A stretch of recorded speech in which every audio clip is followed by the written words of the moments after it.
जय माता की।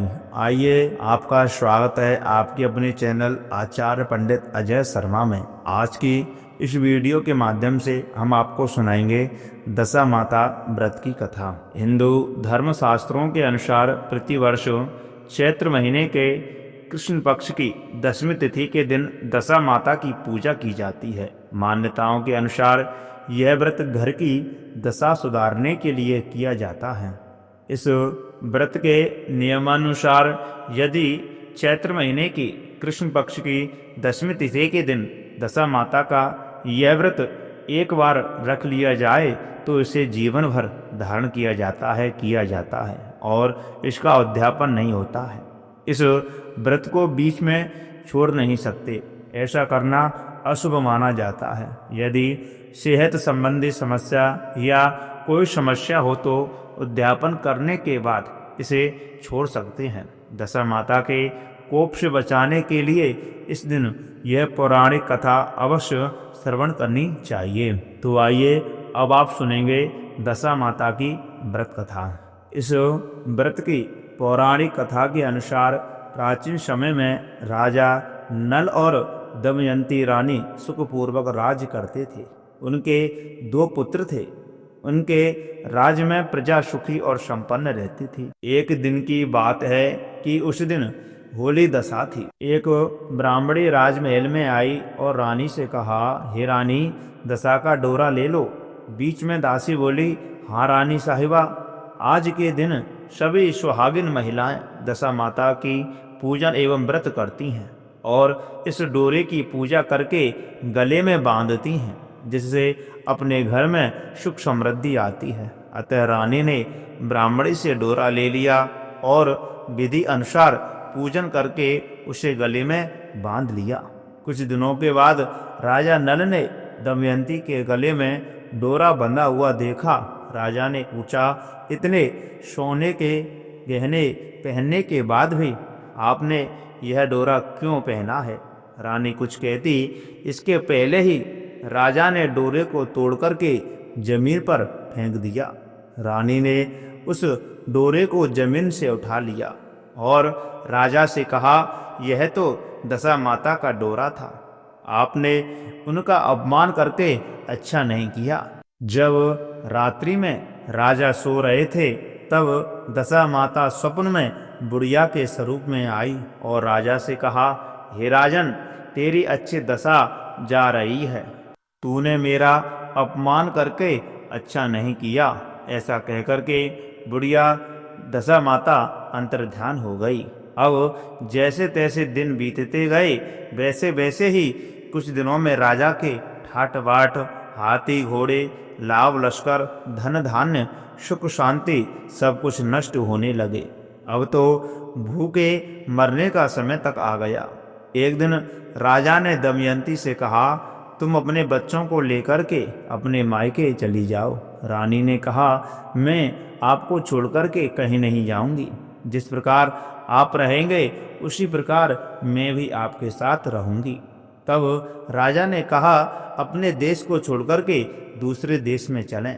वहाँ जो भी काम मिलेगा वही मैं कर लूँगा। इस प्रकार नल दमयंती अपने देश को छोड़कर के चल दिए। चलते चलते रास्ते में भील राजा का महल दिखाई दिया। वहाँ राजा ने अपने दोनों बेटों को अमानत के तौर पर छोड़ दिया। आगे चले तो रास्ते में राजा के मित्र का गांव आया। राजा ने रानी से कहा, चलो हमारे मित्र के घर चले। मित्र के घर पहुंचने पर उनका खूब आदर सत्कार हुआ और पकवान बनाकर के भोजन कराया। मित्र ने अपने शयन कक्ष में सुलाया। उसी कमरे में मोर की आकृति की खूंटी पर मित्र की पत्नी का हीरों जड़ा कीमती हार टंगा था। जब मध्य रात्रि में रानी की नींद खुली तो उन्होंने देखा कि वह बेजुबान खूंटी हार को निगल रही है। यह देख करके रानी ने तुरंत राजा को जगा करके दिखाया और दोनों ने विचार किया कि सुबह होने पर मित्र के पूछने पर क्या जवाब देंगे। अतः यहाँ से इसी समय चले जाना चाहिए।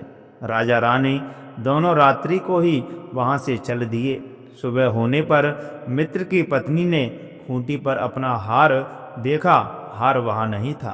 तब उसने अपने पति से कहा, तुम्हारे मित्र कैसे हैं जो मेरा हार चुरा करके रात्रि में ही भाग गए हैं? मित्र ने अपनी पत्नी को समझाया कि मेरा मित्र कदापि ऐसा नहीं कर सकता है, धीरज रखो, कृपा उसे चोर मत कहो। आगे चलने पर राजा नल की बहन का गांव आया। राजा ने बहन के घर खबर पहुंचाई कि तुम्हारे भाई और भौजाई आए हुए हैं।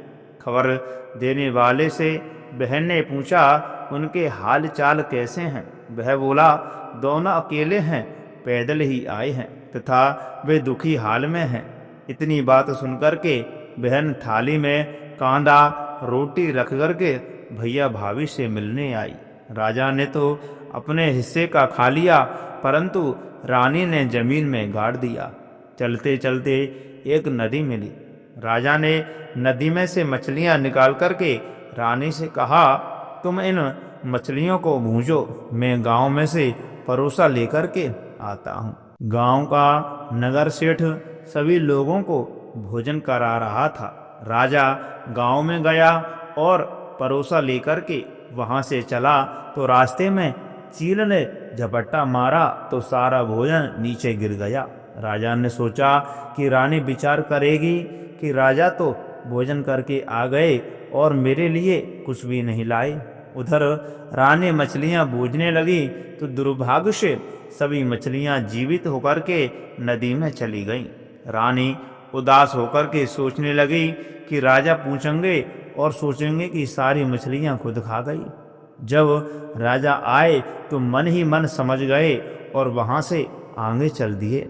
चलते चलते रानी के मायके का गांव आया। राजा ने कहा, तुम अपने मायके में चली जाओ, वहां दासी का कोई भी काम कर लेना, मैं इसी गांव में कहीं नौकर बनकर के रह जाऊंगा। इस प्रकार रानी महल में दासी का काम करने लगी और राजा तेली के घाने पर काम करने लगा। दोनों को काम करते बहुत दिन बीत गए। जब होली दशा का दिन आया तब सभी रानियों ने सिर धोकर के स्नान किया। दासी ने भी स्नान किया। दासी ने रानियों का सिर गूंथा तो राजमाता ने कहा, मैं भी तेरा सिर गूंथ दूं। ऐसा कहकर के राजमाता जब दासी का सिर गूंथ ही रही थी तब उन्होंने दासी के सिर में पद्म देखा। यह देख करके राजमाता की आंखें भर आई और उनकी आंखों से आंसू की बूंदें गिरने लगीं। आंसू जब दासी की पीठ पर गिरे तो दासी ने पूछा, आप क्यों रो रही हैं? राजमाता ने कहा, तेरे जैसी मेरी भी एक बेटी है जिसके सिर में भी पद्म था, तेरे सिर में भी पद्म है। यह देखकर मुझे उसकी याद आ गई। तब दासी ने कहा, मैं ही आपकी बेटी हूँ। दशा माता के कोप से मेरे बुरे दिन चल रहे हैं, इसलिए यहाँ चली आई। माता ने कहा, बेटी तूने यह बात हमसे क्यों छुपाई? दासी ने कहा, माँ मैं सब कुछ बता देती तो मेरे बुरे दिन नहीं कटते। आज मैं दशा माता का व्रत करूंगी तथा उनसे गलती की क्षमा याचना करूंगी। अब तो राजमाता ने बेटी से पूछा, हमारे जमाई राजा कहाँ हैं? बेटी बोली, वे इसी गांव में किसी तेली के घर में काम कर रहे हैं। अब गांव में उनकी खोज कराई गई और उन्हें महल में लेकर के आए। जमाई राजा को स्नान कराया, नए वस्त्र पहनाए और पकवान बना करके उन्हें भोजन कराया गया। अब दशा माता के आशीर्वाद से राजा नल और दमयंती के अच्छे दिन लौट आए। कुछ दिन वहीं बिताने के बाद अपने राज्य जाने को कहा। दमयंती के पिता ने खूब सारा धन, लाभ, लश्कर, हाथी घोड़े आदि देकर के बेटी दामाद को विदा किया। रास्ते में वहीं जगह आई जहाँ रानी ने मछलियों को भुना था और राजा के हाथ से चील के झपट्टा मारने से भोजन जमीन पर गिर गया था। तब राजा ने कहा, तुमने सोचा होगा कि मैंने अकेले ही भोजन कर लिया होगा, परंतु चील ने झपट्टा मार कर के सब कुछ गिरा दिया था। अब रानी ने कहा, आपने सोचा होगा कि मैंने मछलियां भून करके अकेले ही खा ली होंगी, परंतु वे तो जीवित होकर के नदी में वापस चली गई थीं। चलते चलते अब राजा की बहन का गांव आया। राजा ने बहन के लिए खबर भेजी। खबर देने वाले से पूछा कि उनके हालचाल कैसे हैं। उसने बताया कि वे बहुत अच्छे दशा में हैं। उनके साथ हाथी, घोड़े, लाव लश्कर हैं। यह सुनकर के राजा की बहन मोतियों की थाल सजाकर के लाई। तभी दमयंती ने धरती माता से प्रार्थना की और कहा, माँ, आज मेरी अमानत मुझे वापस दे दो। यह कहकर के उस जगह को खोदा जहाँ कांदा रोटी गाड़ दिया था। खोदने पर रोटी तो सोना हो गया और कांदा चांदी हो गई। ये दोनों चीजें बहन की थाली में डाल दी और आगे चलने की तैयारी करने लगे। वहां से चलकर के राजा अपने मित्र के घर पहुंचे। मित्र ने उनका पहले के समान ही खूब आदर सत्कार और सम्मान किया। रात्रि विश्राम के लिए उन्हें उसी शयन कक्ष में सुलाया। मोरनी वाली खूंटी के हार निगल जाने वाली बात से नींद नहीं आई। आधी रात के समय वही मोरनी वाली खूंटी हार उगलने लगी तो राजा ने अपने मित्र को जगाया तथा रानी ने मित्र की पत्नी को जगाकर के दिखाया कि आपका हार तो इसने निगल लिया था। आपने सोचा होगा कि हार हमने चुराया है। दूसरे दिन प्रातःकाल नित्य कर्म से निपट करके वहां से वे चल दिए। वे भील राजा के यहाँ पहुँचे और अपने पुत्रों को मांगा तो भील राजा ने देने से मना कर दिया। गांव के लोगों ने उन बच्चों को वापस दिलाया। नल दमयंती अपने बच्चों को लेकर के अपनी राजधानी के निकट पहुँचे तो नगरवासियों ने लाव लश्कर के साथ उन्हें आते हुए देखा। सभी ने बहुत प्रसन्न होकर के उनका स्वागत सत्कार किया तथा गाजे बाजे के साथ उन्हें राजमहल में पहुंचाया। राजा का पहले जैसा ठाट बाट हो गया। राजा नल दमयंती पर दशा माता ने पहले कोप किया, ऐसी किसी पर मत करना और बाद में जैसी कृपा करी वैसी सब पर करना। हे दशा माता, सभी भक्तों के ऊपर एवं सभी सुहागिन माताओं बहनों के ऊपर अपनी कृपाएं बनाए रखना। हे माता रानी, सभी भक्तों के ऊपर अपनी कृपा बनाए रखना। तो प्रिय मित्रों, मैं आशा करता हूँ यह कथा आप सभी को बहुत अच्छी लगी होगी। तो कृपा करके इस कथा को ज़्यादा से ज़्यादा शेयर करें, जिससे कि उन्हें भी यह जानकारी प्राप्त हो सके, यह कहानी सुनने के लिए प्राप्त हो सके। और वीडियो को लाइक अवश्य करें, चैनल को सब्सक्राइब करना बिल्कुल भी ना भूलें। कमेंट बॉक्स में दशा माता की जय अवश्य लिखें।